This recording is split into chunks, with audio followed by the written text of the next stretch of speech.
What's up, Internet? You're tuning in episode 68 of the Steam Deck Podcast, Flipscreen Games weekly podcast, all about Valve's portable PC powerhouse, the Steam Deck.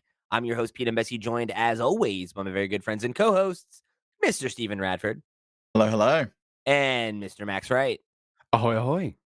All right, we're back, boys. I wanna clear the air because there's a lot of folks who wrote in confused. Where was last week's show? And the sad truth is we missed an episode.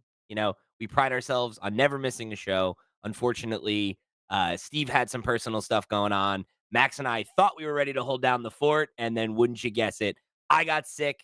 2 days later, Max gets COVID, and the back half of that week just became a wash. Yeah. So for all of you who were asking about last week's show, if you're not a member of our Discord, if you didn't reach out with a comment or a question like many of you did, first of all, thank you for missing the show. Second of all, thank you for your understanding. And you didn't miss an episode. You're all good. So we're going to try to make good on missing last week's with a real slapper this week, chock full of questions on the Steam docket. We're going to condense as much fun and mirth and merriment as 2 episodes into this 1 episode. Oh, So, mirth and merriment. What a yeah, boy. phenomenal Yeah. turn of You, phrase. you know, speaking of that, though, before we get too far into the show, I know we're doing a Steam Docket episode this week, but please, please, please send your questions in for the final episode of the year, which will be Next next week's the week's wrap up. episode. We're going to So talk if you got about kind of the anything year for in the end of the review. year, Yeah. yeah. So yeah, I Then- guess it's gonna be kind of grading the Steam Deck's 2023. So if you have Yeah. any thoughts on whether you thought it was a great year for the Steam Deck, whether you thought there was some room for improvement, I would definitely love to hear y'all write in and give your reviews. And if you want to give them a letter grade, even better. But that's for next week's show. I want to kick things off this week on our Steam Docket focused episode with a question from Chris Gabe over on the Discord, who wrote in and said, Pete, I need help deciding if I should get the Steam Deck or not. I really want a Steam Deck, but at the same time, I really want the Xbox Series S. Which one should I get? I thought this was an interesting question. I had a little conversation with Chris because Chris was, I think, ready to make the purchase. So I didn't want to have to make him wait a couple days for my response. So we chatted a little on the Discord. And, my first question was kind of, what are you looking to get out of this device, right? The comparison of the Steam Deck and the Xbox I thought was interesting because they're not super analogous devices in my mind, right? So my question was, do you need a machine to play AAA games? Are you looking to play like the newest, hottest releases? Are you someone who's going to take advantage of Game Pass? Are you somebody who has an interest in emulation? Is portability important to you, right? And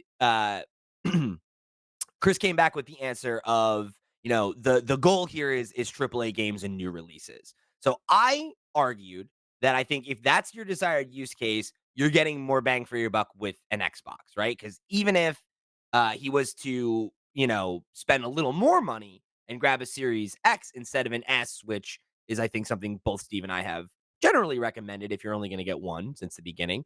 I definitely would recommend that, especially if you can get a used one for the same price as a new 1S Totally. terabyte model. I'd get the used one, The the the used amount Series you'll X spend on anytime. expandable storage covers that gap pretty quickly, right?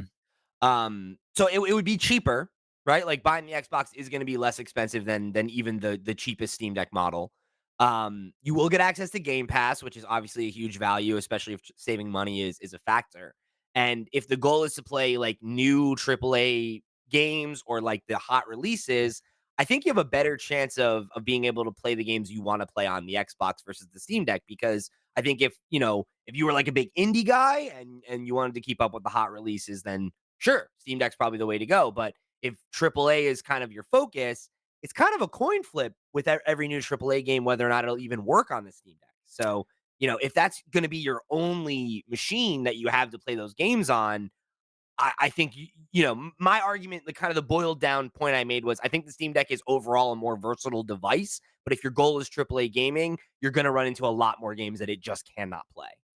I You think think the that's fair to benefit say? of Yeah, I think the benefit of a console is always, there's 2 things. One, it's just plug and play.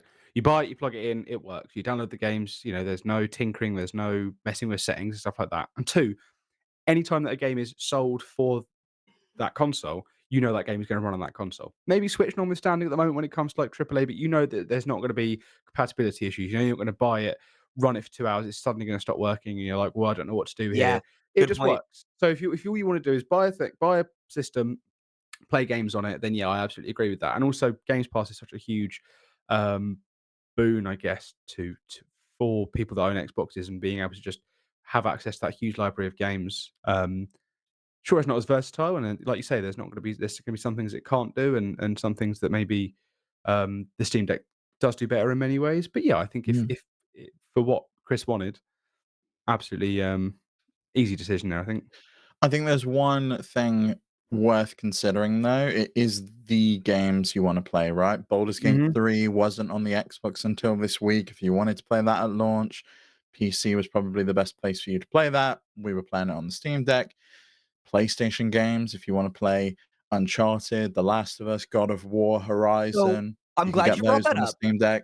Because that was one of the things I thought about when Chris was asking me, and I was gonna ask, like, do you care about playing PlayStation games? But I feel like the fact that the PS5 was notably absent from this list is either they own a PS5 already, and then in which case I don't know that that's a deciding factor, right?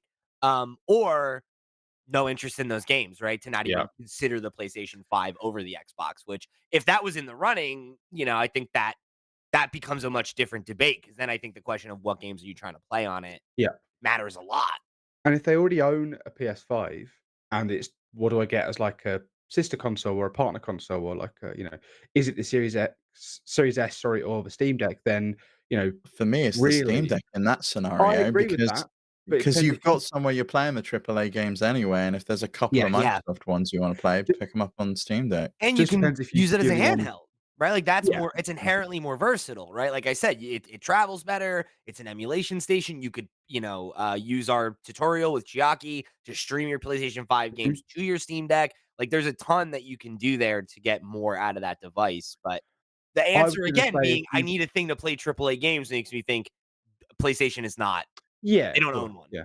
I was going to say that if you purely just want, oh, I want to be able to play Xbox games and play, and also have access to Games Pass, then I can see why you'd want a Series S over an X specifically because it's the cheaper way to just play Games Pass, and you can pick them up with the all access deal, and you're just paying for your Games Pass and the system the whole time, really, aren't you? Yeah. So Yeah, and like again, right? Like we've talked a lot about how if you're maybe somebody who like doesn't own a 4K TV, it's like, do I really need to buy the 4K console when the 1080 one's going to do me just as well? yeah, It's like Or if I you think just don't care about that kind of thing and you don't mind playing at 30 frames per second rather than yeah. making sure you play at 60, there's people that just, they just want to play a game. yeah. And I think again, right? Somebody who's looking to buy a current gen console, like almost 3 years, right? Like yeah, over 3 years into the generation, right? Is probably it's probably safe to assume that like that's not at the top of Chris's mind if like the Xbox Series S is the console that was being considered anyway, right? Yeah. So yeah, um, I think it's an interesting conversation, or I guess it's a kind of an interesting conversation starter that I know um, Max had kind of discussed off mic, which is like the way that the devices that you need and are gonna, or, quote unquote need, right? That you're gonna get the most use out of. It really, I think, has a lot to do with like your habits and your existing use Mm. cases and like what machines are already in your rotation, right? And it's like if you are kind of entering a new generation and you're like trying to establish a new status quo, I think that that is kind of interesting, right? Because like I could see someone making the argument of like I wouldn't maybe choose the Steam Deck as ostensibly, right? Like at just at first blush as a primary platform because it has certain limitations like that the others don't. But like I don't know, it's so funny because like I think if you have even one other console, it is such an easier argument to make as that being your second thing. Because it's like Yeah, the gaps that it covers are so much broader than any other solution. If you have a PlayStation 5 and or a Series X, right? And you're not fussed about playing the exclusives on the other console, then yeah, like I think the Steam Deck becomes a really compelling second or even third option, I guess. Depending on what your interest is in Nintendo games and stuff, which even that is debatable if you're willing to, go the unscrupulous route and pirate stuff, never, never, never, never. The Switch has always been You would my never like advocate. whenever, never, never, never, never, never. And The I Switch want to be, I want to be clear. I mean that sincerely. Like we are generally fine with piracy. We generally also advocate for if the game is available commercially on a modern device, you should go pay for it and support the developers that work on it, Yes. right? That's I agree just with want to that, be yeah. clear about what our stance is there. I, for many, many, many, many years, and by that I mean 6 years, have always said that the Switch is, if you're not a guy like us, we all met because of our love of the Switch and our love of Nintendo games. If you're not someone who is as in on Nintendo games as we are, but you might pick up the odd one, or oh, there's a must-play Switch game, Zelda or Mario or something like that, or you're someone who likes playing indie games, you like the idea of a handheld.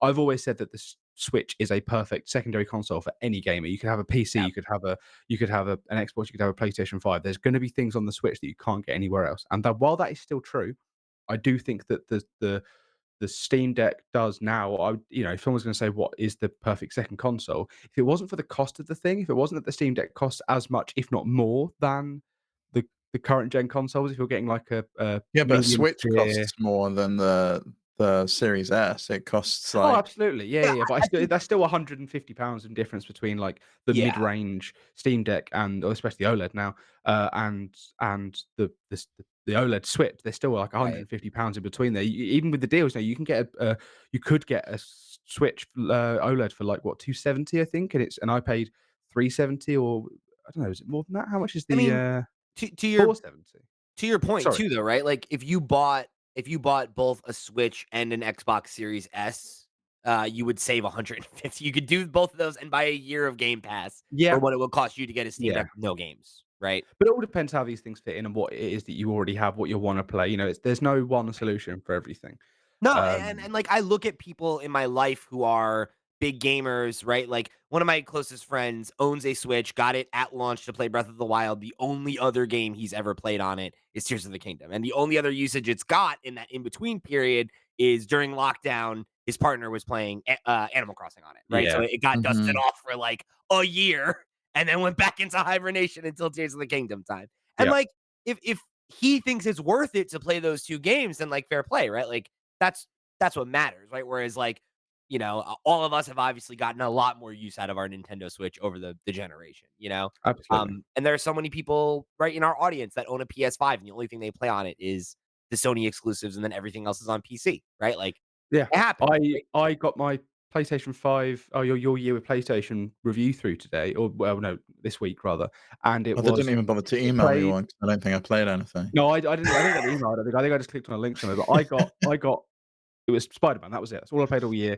Last year, it would have probably said you played God of War, Ragnarok. Oh, and Elden Ring. I forgot Elden Ring was last year, but still, like, I only have the PlayStation 5 to play PS5 exclusives really, or PlayStation exclusives, and they just haven't really done that. So I currently have a system that I was thinking about selling recently. Until recently, I decided I'll keep it as part of the roster. But I guess I'm lucky enough to have a roster. But it does make me want to sort of know from you guys, because I know that I don't.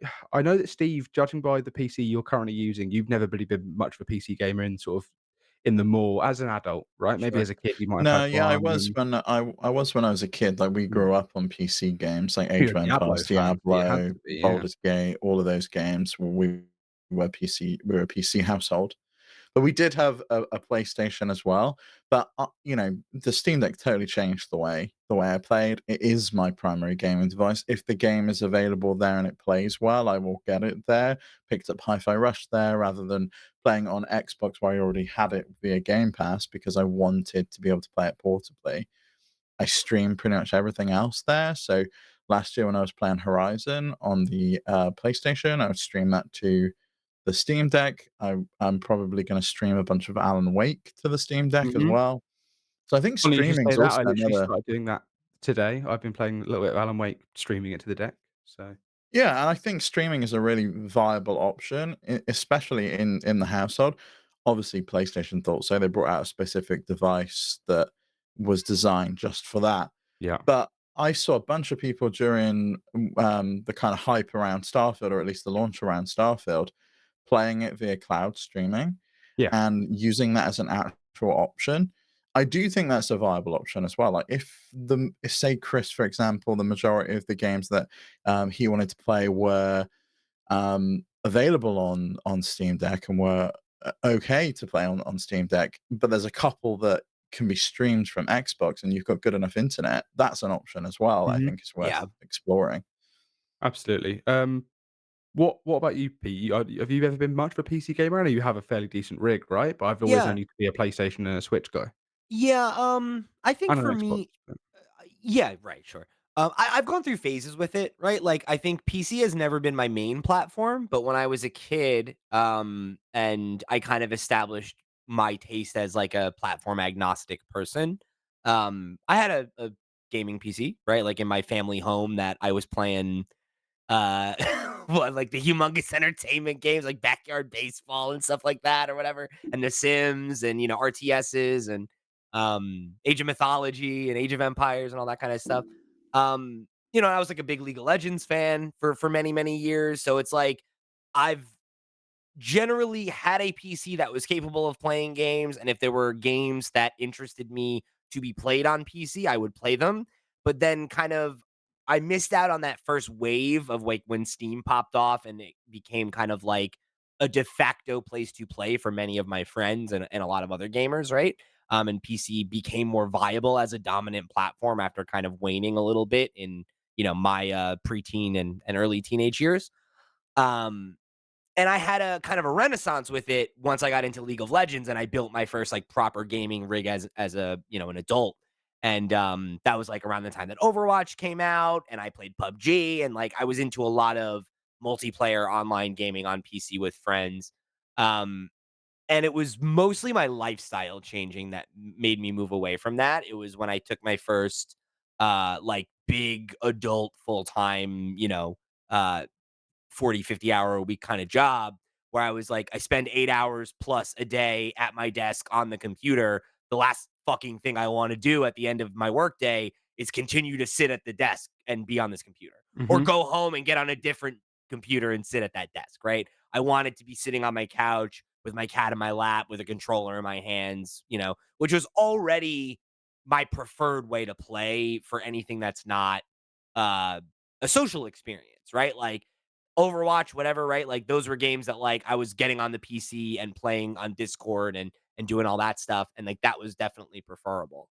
And then ever since that shift kind of happened, it wasn't until the Steam Deck that I really started building my Steam library again and actually engaging with that space for anything that wasn't, oh, Deltarune's out and it's only on PC, so I'll play it on my PC, Yeah, right? yeah, yeah.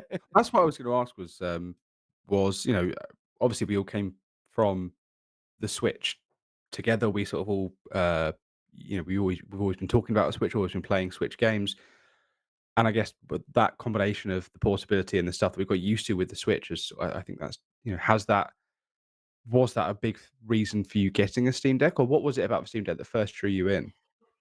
It was the portability, but I It was remember being excited Steve. about, like, the ability to tinker with it as well. It was so exciting for me. I Mhm. always was excited by these devices. I liked the look of the GPD. I was gonna get one of those for a long time. The Ioneer devices were always really cool, and when Valve put one out at a reasonable price point with their name on it that had, like, this great ecosystem behind it, it was like, well, it's kind of a no-brainer. Pete was really on the fence, though, and it was, I think, the emulation and me kind of raving about it on the podcast that pushed him Mhm. over the edge. Yeah, absolutely. I mean, you can go back and listen to I don't remember if it was when it was revealed or when you had gotten the pre-order or something, but like I very much expressed skepticism and like, hey, like the Steam machines were not good, the Steam controller was not good. Yeah. Like obviously their VR headset is really cool, but like they don't have the best track record with handhelds and I don't know that there's a market for this thing. Like it might be too niche to carve out a community around it. And as soon as Steve had it and was like, "Oh my god, I'm doing this with it. I'm doing that with it. It's so great with emulation. It's so great with this." I was like, "Oh!" I immediately had FOMO, and it was Yeah. Mango from the community. Like I expressed on the podcast, being like, I wish I had gotten my pre-orders in, whatever." And he hit me up and was like, "I have one. I do not have the money for it. I'm about to cancel it. Would you like it?" And that, the rest, as they say, is history. Yeah, it is. I was the same as you when it was first announced. I remember seeing the announcement and sending a screenshot to my friend and being like, "What?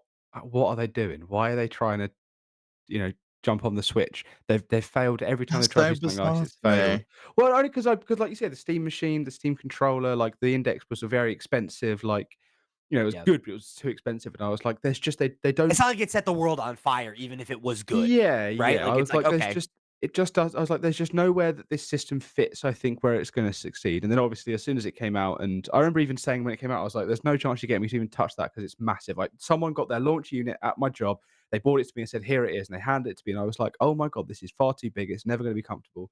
And now it's my similar to you, Steve, it's one of my most used, system, and it's not just because it is sort of PC games on the go or anything like that. And I think I'm very similar to you, Stephen, that it's almost like a Swiss Army knife, I guess, Mhm. for gaming. It's not just, oh, I can play PC games. It's emulation. You can emulate everything more than you could ever possibly want, and it's so easy to do. And it's touch of a button, and it's made simple for dummies like myself. You can stream. Go on.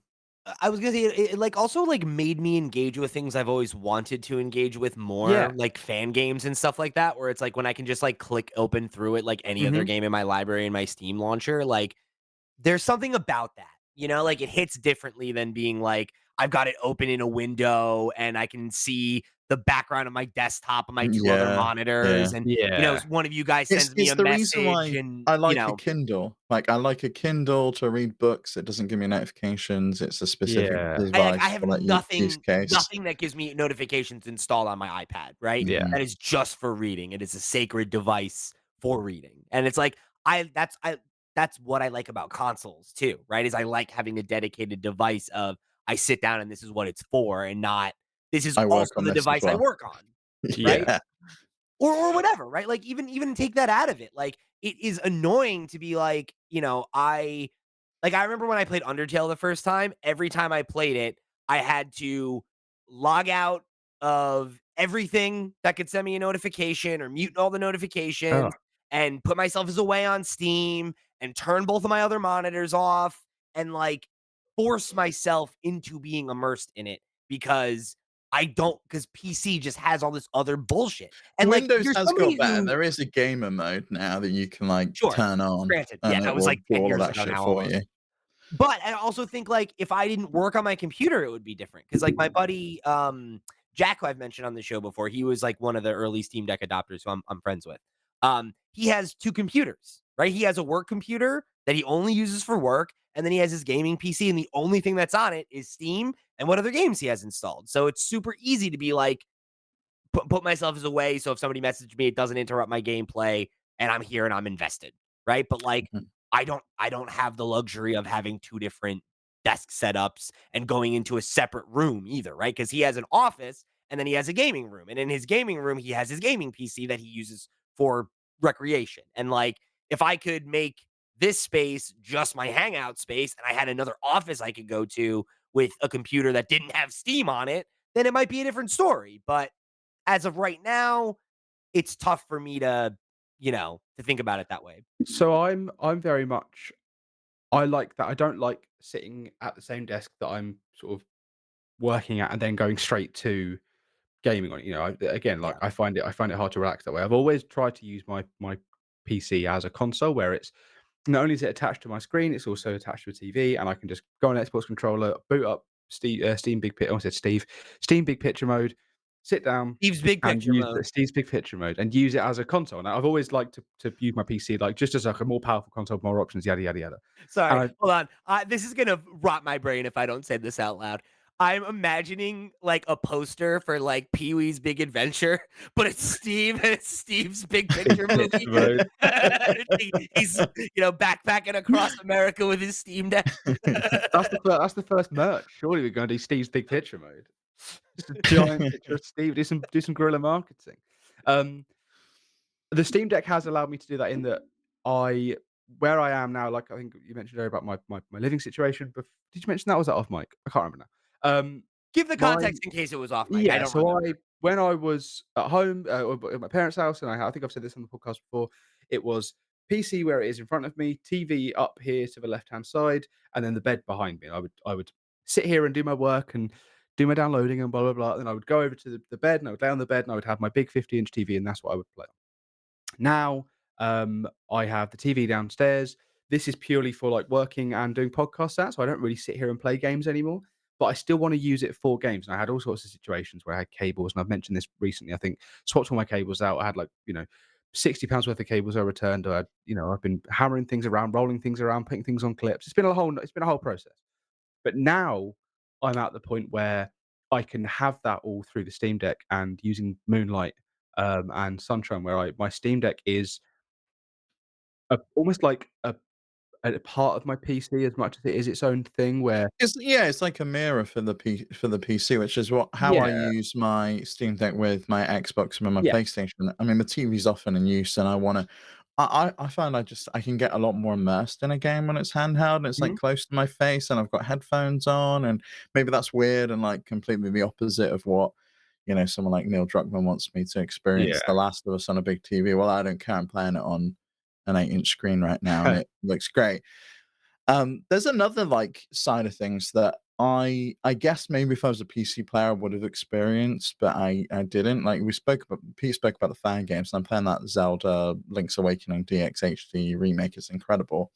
But also just indies in general. It would always be me and Pete on the podcast saying, "Ugh, I wish this game was coming to Switch. I'm going to wait for this Yeah. game to come to Switch before I pick it up. I don't want to play this on PC. I don't want to sit at my desk to play this game. I'll wait for it to come to a handheld. It feels like it would be at home on a handheld." Those games now work and they are playable and they are available on a handheld, and That's I play so many more of them. easily the biggest change that the Steam Deck has injected into my life. Again, aside from, I guess, giving me a accessible way to do fan games and emulation, and like, I played a lot of old games the year the Steam Deck came out because of that. Um, yeah, for sure. Like being able to um, make that my de facto indie machine is awesome because Yeah. and I mean, I guess it kinda sucks for my Switch numbers, right? My year in, Switch review is probably a little less, packed because I'm not playing those games over there anymore, but, um, that's better because not only is there the advantage of them coming out sooner, but they run better too, right? Like, Yeah. it's we've gotten to a point now where, unfortunately, you do have a couple indies that come out on Switch and you're like, I mean, yeah, it's on Switch, but that's not the best place to play it." And, there was a point where it was like, no matter what, that was where I wanted to play my indies, right? 'Cause that's where yeah, and now with the OLED as well, you just have a really nice screen. I recently a couple of years ago, I backed a game on Kickstarter called The Last Faith, and I was very excited for it to come out. It was really up my alley. It was featured in a few of the State of Plays. I was hyped. The day of release, an hour before we are supposed to no, the we're supposed to get our keys 2 hours earlier than the game before the game releases. At the point I'm supposed to get my key, I get an email saying switch keys delayed. Sorry, don't know when it's gonna come. A week later, I finally get my key through for the Switch, and this whole time I'm like looking at it in the Steam for the same price that I backed it. I could bought it on Steam, played it on the deck. Apparently, it ran really well. Like it runs really well on Steam Deck. I finally get my Switch code through after over a week of waiting. And by this point, the time I was really excited to play it. I sort of knew I was going to be doing something where I could play it on like a trip, and I was sort of like, cool, really excited for this. That moment had passed. I finally booted it up and played it, and it was jittery on the Switch, and there are problems. I'm waiting for a patch now to play this game on Switch that I've already waited 3 years for. Had I had the foresight to know that I would have a Steam Deck at this point and just wanted a Steam code in the first place, I would have I would have had it on there, and I would have played the game by now and probably had a much better experience with it and not have, like, a negative feeling about the Kickstarter in general, to the point that I've now gone through all of the games I've backed on Kickstarter and emailed, like, every single one of them and said, think I backed this on Switch. Can I please change it to Steam?" And so some of them have gone, "Yeah, cool. Go in here, change it over." So I've now basically changed all of my pre-ordered, I guess, backed indie games to Steam Deck now, just because I think it's just going to be a smoother experience. There's going to be no issue with codes, and I know it's going to run really well. And I think that's always been a worry with Switch. I remember when Blasphemous came out, I was so excited about Blasphemous, and the Switch was the only system that really had the issues that it had with. Um, it would stutter, it would mess you up when you're doing like some of the pixel perfect challenges, and it wasn't a perfect experience. Whereas I played Blasphemous 2 on the Steam Deck and had no issues whatsoever. And I'm sure had I played it when the OLED was out at the time, I'd have played it at 90 hertz or 90 frames per second, Yeah, not 60 yeah. as well, which is just always a bonus, you know. Which is crazy to me really, because a lot of people, and myself included, had concerns. Are these games going to run well through Proton? Is it going to be as good as like these Windows handhelds that we'll just be able to play anything 'cause it's running natively on Windows? There's very few games. I had an urge to play Fortnite the other day because they brought out the Lego mode, And it's like one of the only games that you can't really play on Steam Deck because of the anti-cheat. That By the way, and stuff like Destiny. that's an episode we gotta get to one of these days. Is like they're like Fortnite's just straight up How becoming insane that game a is. new platform, right? It's Like it's Roblox like, now. Yeah. well, I yeah, want to but be like Roblox. even like they're like, okay, we're gonna reinvent Save the World as this Lego thing that's gonna, I'm sure be a big improvement in terms of numbers. But then they're also like, hey, this new Rocket League mode and Rock Band are also Fortnite now. It's like, okay, cool, whatever. I'm like, no shade, it's just crazy. It's Yeah, like you it think is. I don't know. You'd think that they would try to leverage that stuff more with like the Epic Game Store rather than like It's like the Fortnite as a brand though. platform. People But know But Fortnite yeah, and they've got the game they've got it installed downloaded. totally and it's right. like it's in your It face. has all of the people. It has all of the skins already ready to go. There's a friend of mine he sort of released a new podcast and I was listening to that and he was talking at great length about the Kid Cudi Star Trek collaboration, which was a unique game inside Fortnite where they had Kid Cudi had done like proper like motion capture and they had a skin of him and it was inside Fortnite and it was all like officially collaborating with Star Trek. I don't know how the two ever overlap, but that was the first time I was like, "What has happened to Fortnite?" And it was watching all these Game Award trailers and stuff, and I was like, "Wow, they really are positioning it as a Roblox style platform." And I think that's naturally was the next step for it. But we can't play it on Steam Decks unless we can't get too much into it. Maybe we'll talk about this on Monday. Um, We'll talk about this on Monday. yeah. Well, one last moment. I just want to jump back to something you said earlier about wanting to play stuff on your like PS5 games and sort of not have to wanting to feel more immersed in it. Sorry, this God of War Ragnarok Valhalla DLC that I've been excited to play. I've been waiting to get the disc back off of my friend so I can get the thing installed and play it. And I already know I'm going to play the entire thing in handheld because it's a roguelike style game where I know I'm going to die and want to start again. I don't need to hog the TV with that when I could let Kat watch what she wants to watch, or I could be in bed just like doing runs, trying to sort of Yeah. get to the end of it. And that I think is going to That's be exactly how I ended up, Max, and I did the year in review Xbox thing. That's how I ended up playing 94 hours of Hitman 3 this year wow. That doesn't in their surprise new me. in their new roguelike mode. That's probably the least surprising thing I've heard all year from you, Steve, if I'm being honest. Um, really looking forward to this game of the year conversation because I think it's pretty obvious. That one's on there, yeah, Steve that loves is to on bring there. games that came out 8 years ago to the Game of the Year conversation. Come on, come on. That's like granted, it's like saying Cyberpunk's DLC got nominated for a Game of Yeah, the Year award at like the Game Awards. That was bizarre.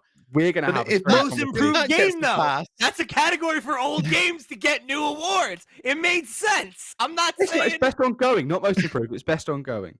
Yeah, fair enough. We're gonna have a Fair very enough. interesting conversation about DLC when it comes to Game of the Year because I've been debating in my head about where to place a certain game that is but yeah, I think I know what it is. you But I probably don't. I do. don't want to spoil it. I No, think I let's know what not. it is. Let's Though. not. Yeah. Yeah, we'll save it. We'll save it it. was like nominated in other categories as well, by the way, for like best RPG and best narrative, which is just wild to That's me. bullshit. All But right, I'm with you. I'm back on Team Steve on this one. All right.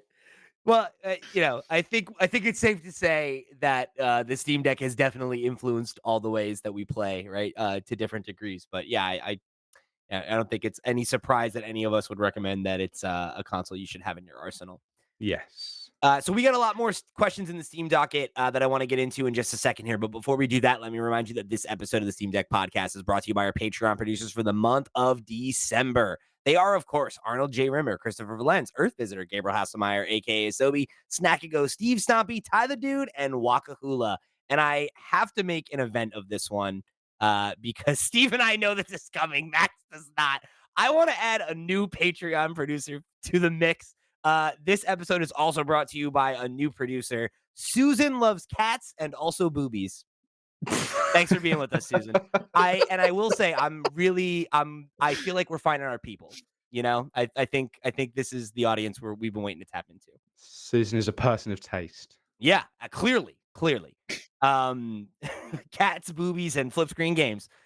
So, thank you guys so much for being supporters over on patreon.com/flipscreengames. Y'all are the realest of the real, and we greatly appreciate all the support you showed this and all of our sister shows. Remember, if you want to go above and beyond like they did and go and show your support and get some cool perks and goodies like early access to the show and a bunch of cool new exclusive content that we are working on for you for 2024, make sure you go head over there and show your support. But guess what? If you don't have any money for us, that's fine. There are a bunch of ways you can get involved in the community or show your support of the show. Head over to flipscreen.games. That's our website where you will find links to all the places we are all over the web. However you choose to get involved, we thank you for tuning in for another show. So this next question on the Steam docket, we're getting back into it here. This one comes from Team Linux 01 over on the Discord. You said, what color settings do you like on your decks? I find that like 7000K on both my LCD and OLED, slightly boosted over sRGB on the LCD and exactly sRGB on the OLED. I remote played from the OLED to the LCD over Wi-Fi 5 and it worked pretty well. I did this to see the exact screen on both and it was a fun test. A really, really smart way of seeing the exact same screen. Fucking brilliant. Isn't that so clever? Like, Linux, you're a smart dude, and I appreciate that about you. This is really not a me and Pete question. This is really a Steve question. This is really like I was gonna ask, Max, have you ever adjusted the color settings? you guys both just said that something was very smart, and I still don't know what that is and why it's smart. I still don't understand. I'm a little better than you then. I've was been listening to listening. Steve talk long enough that I'm almost fluent in the language, you know? Sum it up for layman morons like me. Break it down, Steve. Yeah, sure. Oh, okay. Well, so the thing that was really smart, Max, is in order to adjust and make sure the screens were the same on both, you remote play from your PC to your Steam Deck. You remote played one Steam Deck to another Steam Deck, which is really cool. All right, that is clever. Yeah. Neither of you adjusted the color settings on your Steam Deck. This was like the first thing I did when 3.5 dropped. I was like, "Oh fuck yes, I'm gonna like whack those colors up to boost." Oh, I thought it was just automatic. I thought 3.5 just did it. So 3.5 brought it from sub sRGB into the emulated sRGB color space, but you could also then go into boosted mode. They called that you could go up to boosted, and I went like a fair amount up towards a boosted on the LCD model. On the OLED model, I keep my colors exactly where they were, which is in between sRGB and native. Team Linux sounds like he's turned it all the way down to sRGB. I like a little bit of extra color. It might not be exactly what the developers wanted, but I don't care. I think it looks good to my eyes. Smart device. And the temperature, 6,500 kelvins is the default. I've just left it as that. 7,000 kelvins will be a little bit cooler, I believe. Might be a little bit warmer. I think it's cooler. I remember I played with it on my LCD, like when you we talked about the color boost and you're like, oh, you should do this. It's really easy. Like just play with it. And I played with it a little bit. I don't remember what settings they were at though. Like, I downloaded Vibrant Deck on Decky and like an ape, I just went yeah, that's kind of what that was nice enough. And I moved some knobs around and I was like, I guess it's brighter now. I don't know. I haven't touched on the OLED because I think it looks good. No, yeah, I didn't bother touching it on the OLED. I went there and had a look, but some people like warmer color tones and cooler color tones. I like that you can adjust that. I've never used the night mode that's available on the deck either, even though I use my deck at night. I just like searing my eyeballs at night. I like going to bed with the game still imprinted. You gotta keep your you gotta stay awake. You need those blue lights keeping your eyes open. Yeah. Increase your numbers, them rookie numbers. I'll be falling asleep at midnight. I've got my X-Real HD Pro glasses on, so I'm streaming the game directly into my brain. You know what? That 100%. If you want to stay awake, pop a VR headset on, and it's shining that blue light directly in your eyes. I was like, I was playing this game last year. I can't remember what it was, but I was like in this island, and I like take the heads off, and I'm like, holy shit, it's not daytime when I'm out of it, and I'm like, oh, it's 3 a.m. and I'm like, wide fucking awake. I fucking do not like that, and like I generally, and like it's not the place for us to talk about VR. We've talked about it plenty on the other shows, but like I don't know that like human beings are ever gonna get over that like uncanny valley thing that happens. Like it's weird. It's so weird when you actually let yourself get immersed and then you pull it off and you're like, oh fuck, right? Like I had the opposite somewhere else over the weekend where I haven't been very well and I was like, right, I'm just going to play Lies of P for I don't know like 10 hours today, and I literally cat went out and I was just on the in basically the same position. I had the blind pulled down and blah blah blah. It was dark in the room and I was playing a dark game at night time.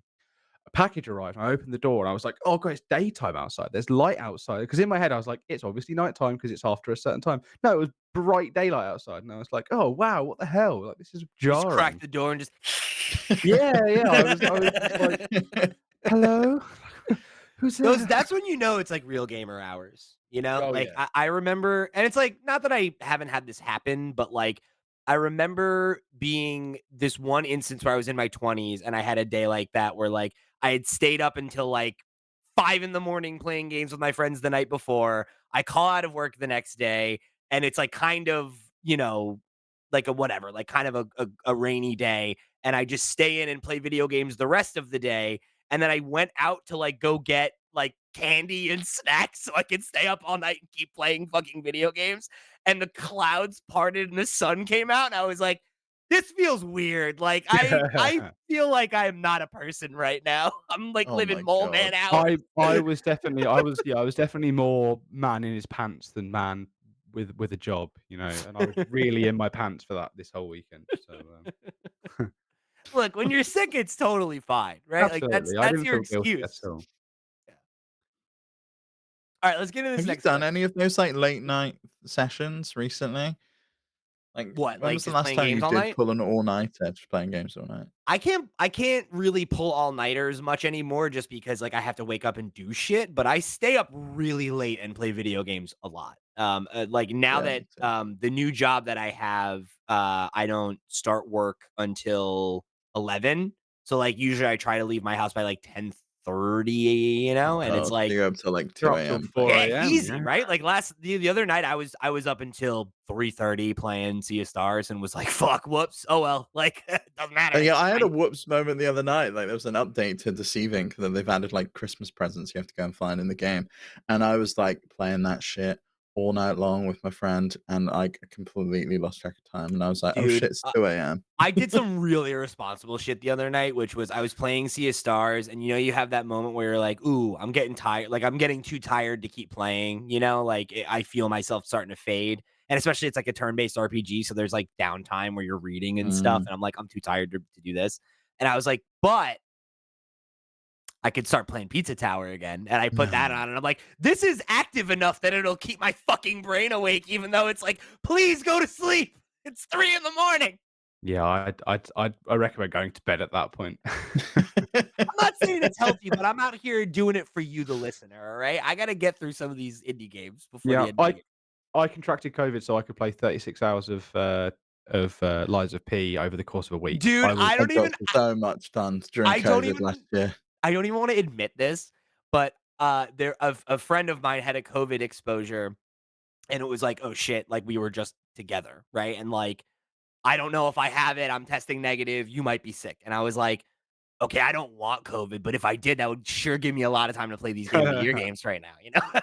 Thing is, it's like that, you know that thing where it's like, oh, you're young and you've got no money, but loads of energy, and then you're an adult and you've got blah, blah. For me, it's like, oh yeah, I've got all this time but no energy to when I've got COVID, and then when I don't have COVID, I've got all this energy and no time. It's tough. Oh, COVID. It's a Yeah, tough line to walk. it's a Yeah. double-edged sword. I could really use like a head cold right now. That would be perfect for me. No, I'm really like I'm feeling it now. My sinuses are fit to burst. I am in the throes of a post-COVID sinus Preemptively infection. go get those antibiotics, call up Yeah, 111, be like, I need to see my GP. Get me in. I'm gonna call 999. I'm All right. gonna No, go not one. No, no, no, 999, all right, all right. 111. We're gonna move along. We're gonna move it along. Next one. This next one comes from Left Eye Lazy, who wrote it on the Discord and said, "I'm looking at the OLED Steam Deck, but I'm curious: is a terabyte really needed?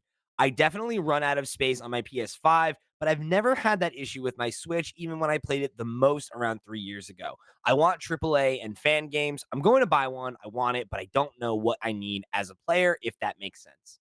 I'm coming in hot. I'm coming Yeah. in hot. So the Switch, I've got like what 300 gigabytes on my Switch at most, not even that probably, and I have never filled it. But that's because when I buy a physical Switch game, I almost never have to install it, and I'm generally not buying games on the Switch that are upwards of like I don't know 20 gigabytes at the most. Steam Deck, I am regularly looking at a game and going, oh, that's 85 gigabytes. Okay, I guess I have to. Baldur's Gate 3, 150 gigabytes. Yeah, I mean, Yeah. Tears of the Kingdom is Resident Evil, 16.3 gigabytes, right? Which is exactly right. like like if you compare that to Baldur's Gate, which is what, like 80 or 90 or It's something? 150. It's Yeah. 150 Oh my gigabytes. god, it's way more than I thought. Yeah, yeah, it's 100. Yeah. I installed it the other day and I was like, "Oh, that's taking forever." I am glad that I got the 512 and I have a 512 SD card because I went to install something yesterday and was like, "Oh, I my SD card is now full." And before, where my internal storage was full of ROMs and emulated stuff. Now I have a bit of extra space to install when I, whatever it is I've got. So yes, I would say if you have the money and the want for a terabyte and you don't want to have to do the swap around or you don't want to have to get an SD card, or you feel like, yeah, I would say a terabyte is worth it because you will fill it up with Steam games. It is almost more like it's closer to a PS5 or an Xbox because you have to install every single game and these games are going to be bigger than you think they are, especially if you want to play AAA games. So that's my opinion on that one. So Yeah. It's not necessary though.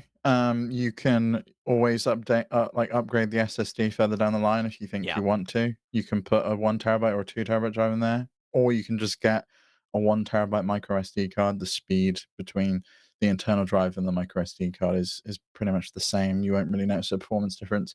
I've just had a look. I've got one game installed on my internal drive. It's Baldur's Gate 3. Everything else I've just shoved on my micro SD card. You can hot swap the micro SD cards. So if you want to have put a bunch of games on the micro SD card and then swap them out, you can do that.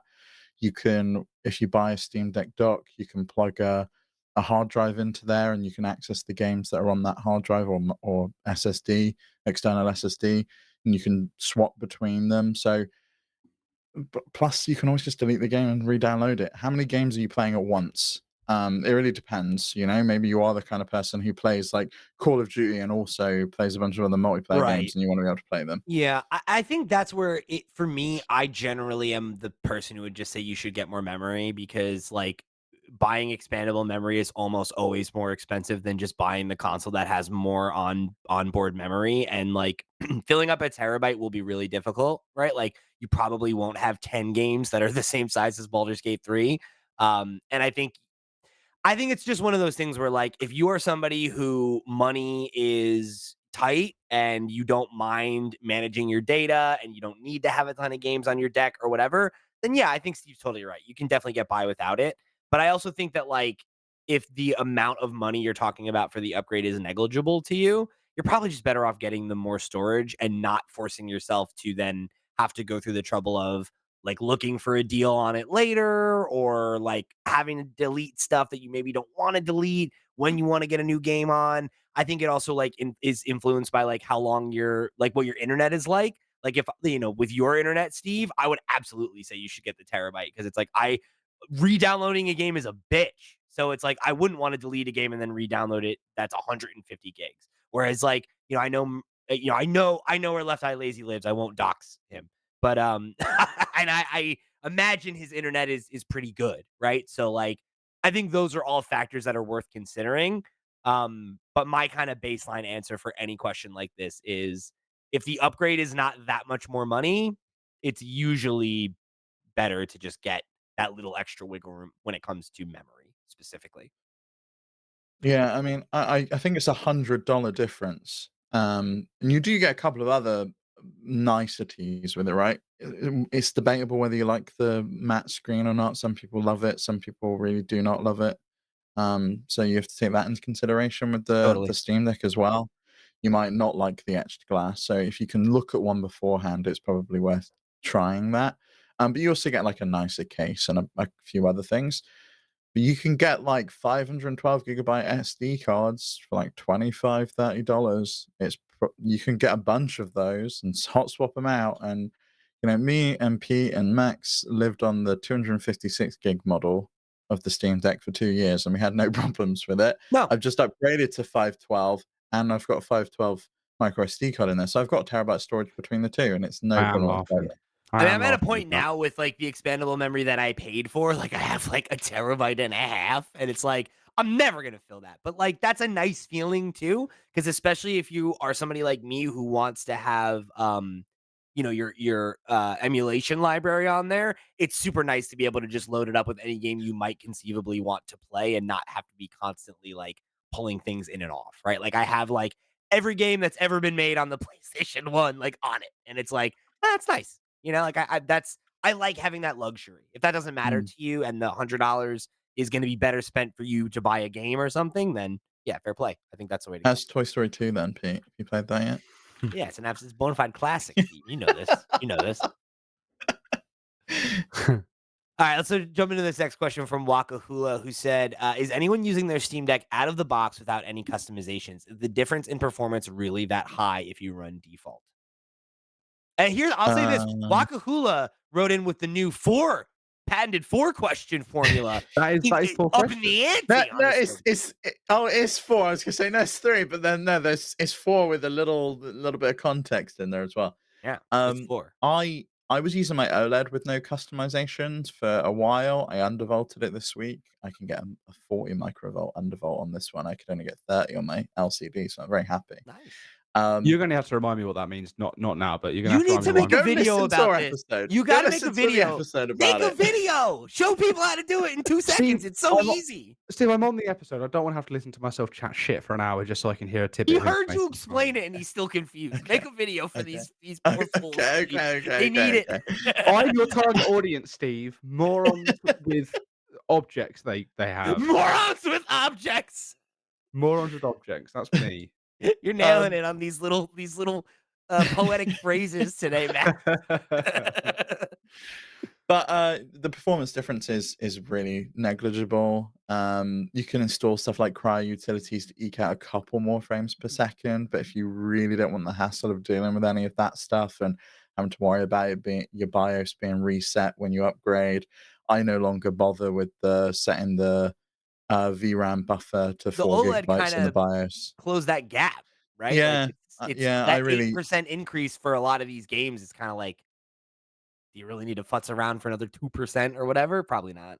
Yeah, so and it also depends on the games you're playing as well. Like, if you're playing something like Vampire Survivors, it's not really gonna make a difference. Something like Red Dead Redemption 2 probably would make a difference. It might get you over that 40 frames per second threshold where it starts to feel really good. But for the most part, I would recommend most people just run it stock. All right, number 2. How do you manage the battery? Do you always stay plugged in?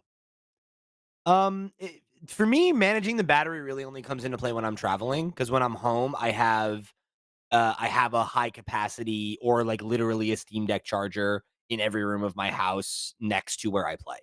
Um, so it's super easy to be just playing, and if I realize I'm dying, just pop it in. So Right? you don't always stay plugged in, you plug in when you need to top up. Yeah, Yeah.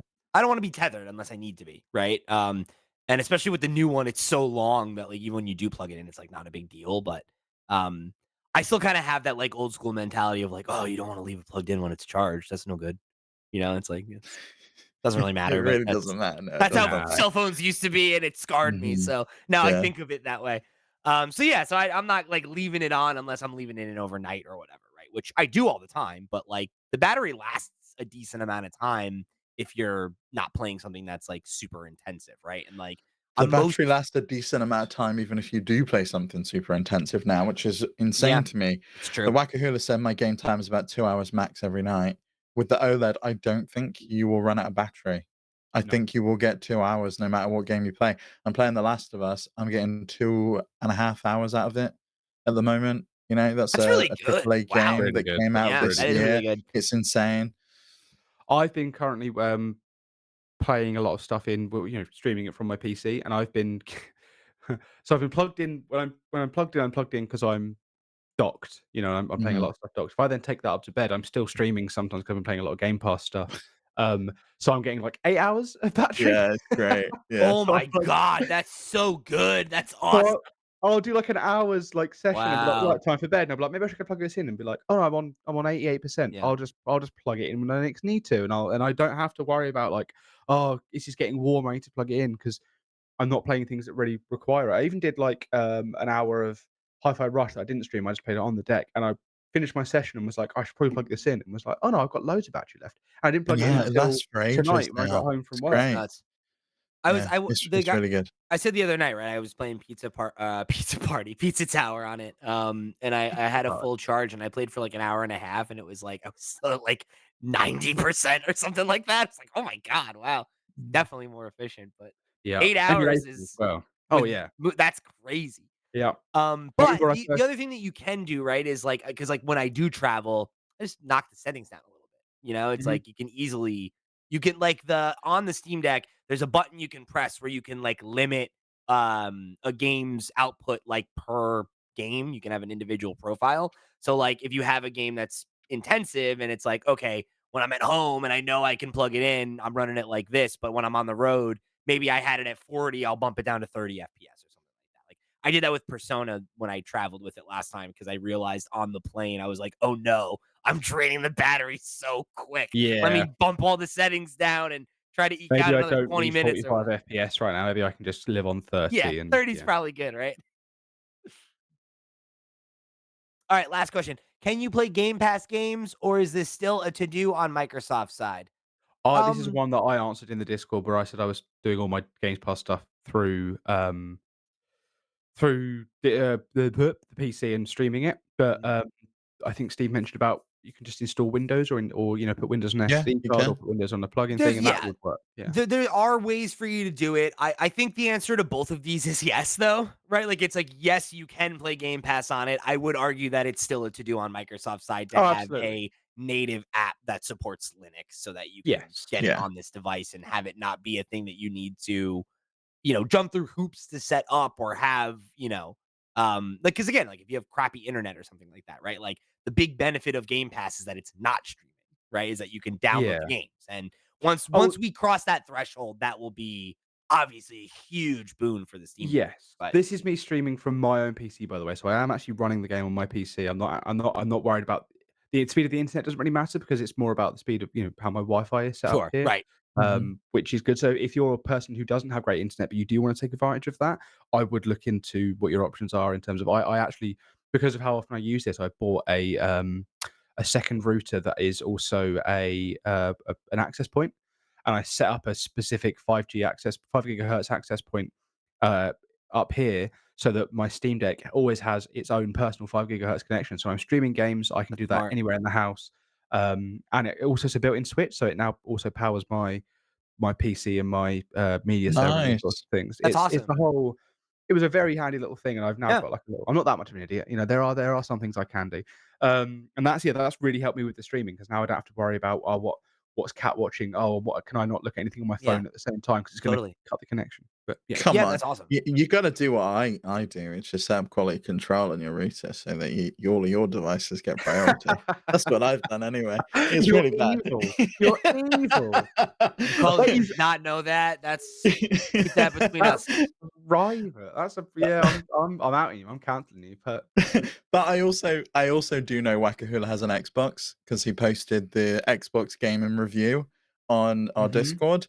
So you can just stream from your Xbox. You can Right, Exactly the stream same right. through thing. Yeah. Greenlight and Yeah, and you can play that way. that works great. Literally the only thing that doesn't address is that, like, it would be so great if you could download the Game Pass games so that, like, if you're And not go.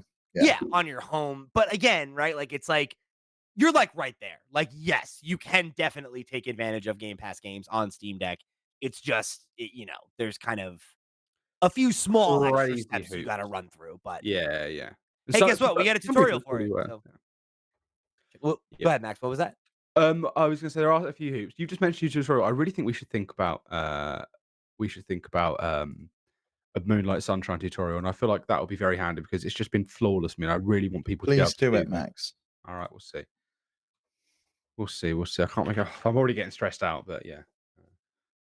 Please do the first. I don't have a gaming PC. I can't be like, here's how you install Moonlight on your Mac. Game it. It's gonna be like, come on. Yeah, dude. Yeah, come on. Let's do it. Make the thing. I'll edit it for you if you need to. Just give me the just you go do all the All right. legwork. Okay. No, All it's right. public now, so yeah. Yeah. So everybody harass him. Just. All right. So we do have one last question here from the Largo embargo, but it is a two-parter. One of them is a quick answer. One of them is a deeper one. So we'll answer the first question.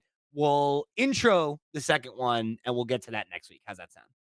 Sounds good. I'm okay with this. Great. Okay. So Largo Embargo writes in and says, I have two questions. Firstly, is the OLED Steam Deck the same external form factor as the original? So if I sell mine to get an OLED, do I have to sell my protective grip case I have for it as well? It's identical. You don't need to. I've Yep, exact tried same a grip footprint. on mine. Exactly the same. Yeah. So Is you're it good. exactly identical? It is 100% Yeah. identical in terms of the shell. The Hmm. only difference is the back screws, they're now Torx screws, Mhm. and obviously the sticks are different. Everything The internally is weight's different, completely obviously, different. but the I actual remember footprint of it's the same. when I was looking at skins, I had the option of I didn't end up getting one, but I was like, "Oh, this one has an OLED specific version of the skin." And I wonder what the difference was, and I thought maybe there's just like a slight, I don't know what it could be, but maybe it's just they were just jumping on it for SEO purposes to have OLED in the thing. You Probably. never know. You never know. Yeah, probably if I had to guess. All right. Oh, I guess is the bevel, is that the word I'm looking for, on the outside of The the screen? Bezel, is that the bezel, same? yeah. No, that's smaller, but So then that would be usually that the would be skin why. won't cover the bezel, will it? Maybe It it won't does. touch the glass. I don't know. No, but the lip is different though when it's shorter, isn't it? Because there's less plastic on the side.